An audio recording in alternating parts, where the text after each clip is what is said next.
반갑습니다. 오늘은 함께 이 시편 7편 말씀을 묵상하며 주님께서 친히 말씀하시고 들려주시는 그 은혜를 잠깐 나누고자 합니다. 먼저 이 시편 7편의 배경인데요. 이 7편은 표제나 배경만 봐서는 사실 구체적인 이 시인의 정황 혹은 맥락에 대해서 알기가 힘이 듭니다. 표제에 적혀 있는 이 베냐민인 이 구씨가 구체적으로 어떤 누구인지 어떤 사람인지 정확히 알 수 없기 때문인데요. 대신 우리가 초대 교회 그 교부들의 설교집이나 글들을 참고해 보면 주로 이 시는 다윗이 자신의 장남이었던 그 압살롬의 그 반역으로 도망갈 때 바로 그 상황을 염두에 두고 많이 해석이 되었음을 알 수가 있습니다. 사무엘하 15장부터 쭉 보시면 이 압살롬과 함께 편을 지은 이 아히도벨이 모략을 써서 다윗을 이제 몰아내고 죽이려고 하죠. 특히 아히도벨은 이렇게 계략을 꾸밉니다. 오늘 밤에 내가 일어나서 다윗의 뒤를 추적하여 그가 곤하고 힘이 빠졌을 때에 기습하여.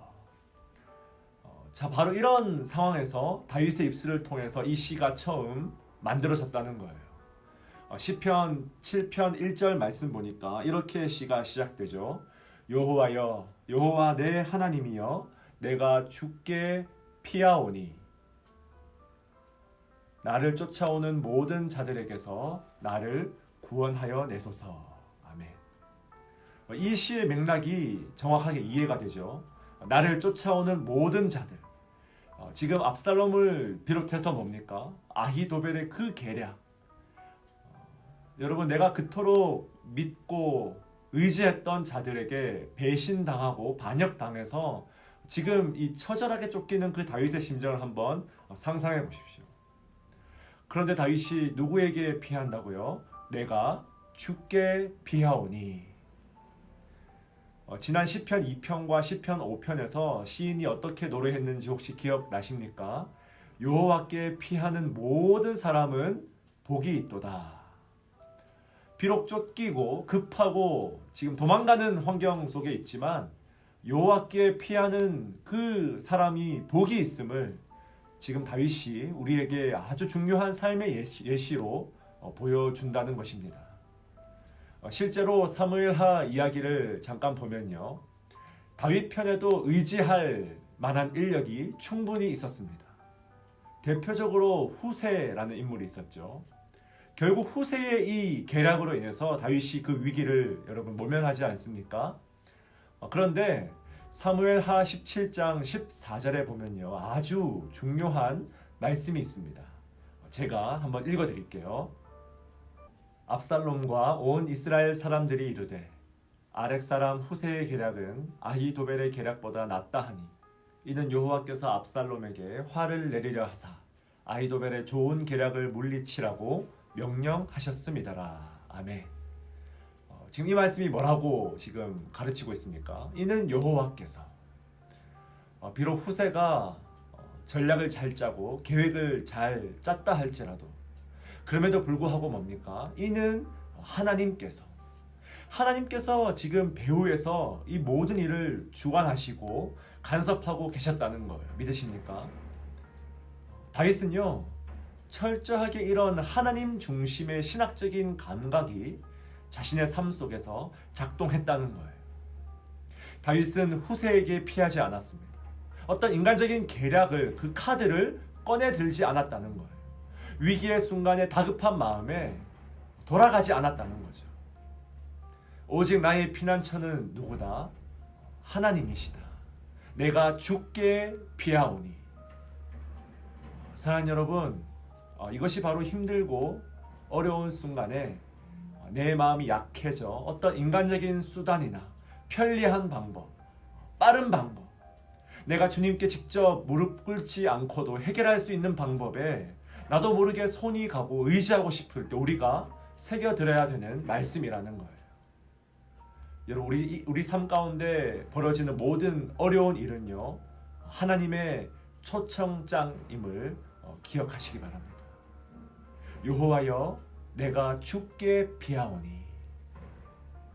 자, 그런데 지금 다윗이 의지하는 그 하나님은 어떤 하나님이십니까?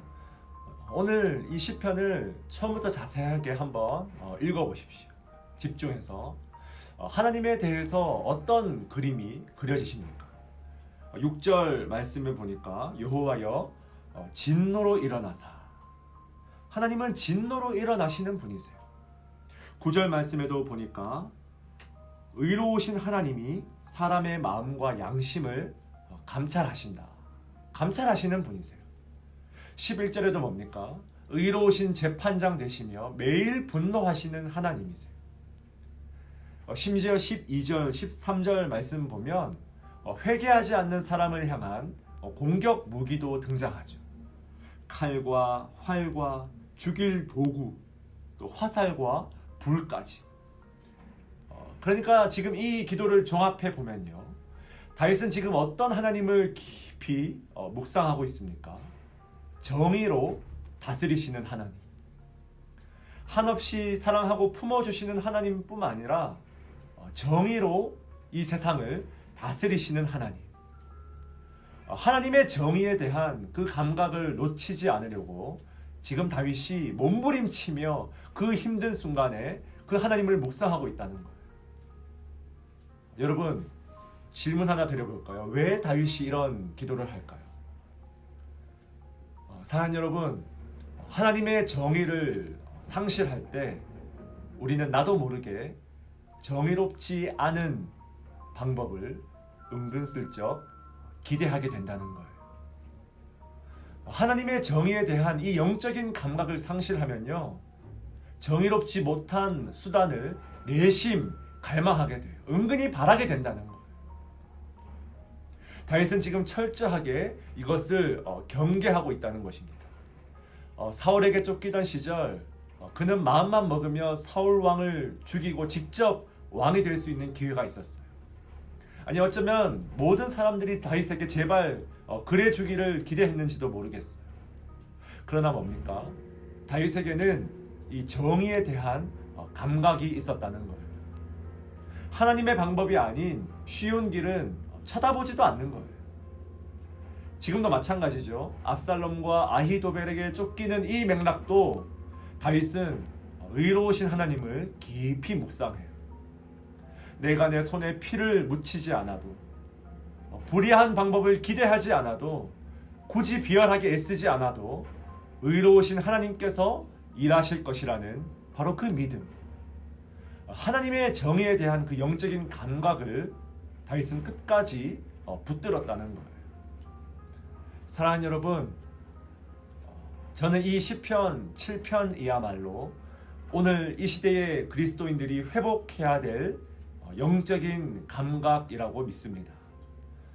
내가 하나님의 진노를 받아서 먼지 속에 사는 한이 있더라도, 내가 그 죄 때문에 하나님의 진노를 당하는 한이 있더라도, 하나님, 의로우신 하나님이 내 삶에 임재하여 주시옵소서. 불의한 방법이 나를 유혹하고, 교회를 유혹하고, 공동체를 유혹하고, 모든 것이 편리해지고 빨라지고 새로워진 이 시대에 조금 느리게 가더라도 의로우신 하나님 앞에서 정의에 대한 감각을 충만히 가지고 살아가는 삶, 내가 세상을 향하여는 조금 닫혀 있더라도 하나님을 향하여는 모든 감각이 열려있는 바로 그런 삶, 주님, 제가 그런 그리스도인 되게 하여 주시옵소서.